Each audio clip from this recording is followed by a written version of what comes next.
So let's talk a little bit about spontaneous worship, what we're doing after the songs. On the CD, the songs are pretty much arranged to kind of 5-6 minutes. But when we would play them in church, we'd probably off the back of a song go into a time of what I'd like to think of as authentic worship. You know, that's really worshipping. I think anyone who's married. I mean, I know if in my marriage, if I only ever spoke to my wife using Shakespeare's sonnets. So like for our whole married life, all I'd ever done was quote Shakespeare, and like now 11 years into our marriage, she's gonna be like, "Do you really love me? You know, like have you not got an original thought about me?" And I think sometimes we're a bit like that with God. We come to Him and we worship Him on a Sunday, and even in our own personal times, often we're just regurgitating stuff that we've been given from other people.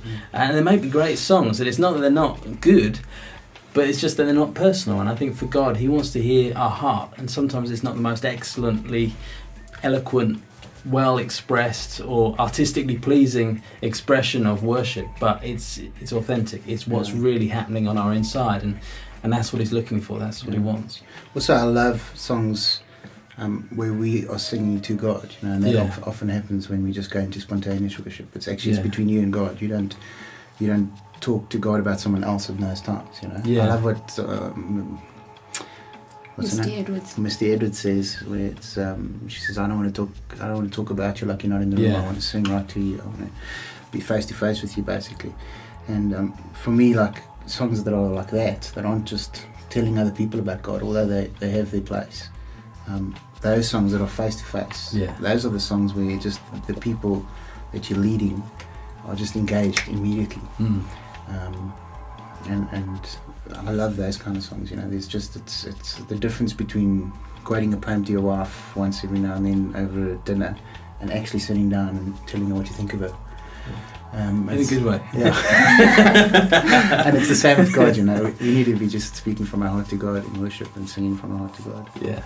I think just talking about that overflow is that we have the privilege of not just serving like an awesome God, but we have a relationship with Him, and there's that overflow that comes out of those personal times of worship, whether it's kneeling or jumping up and down and shouting out His name in praise, in the private times with Him, and in those times where we in a crowd and you can be carried in that corporate worship, and yet there's something intimate about when it's coming out of an overflow where it's more than just singing for the sake of singing, but actually it's something that's coming from your heart because you've got this deep relationship with a God who you can call Dad.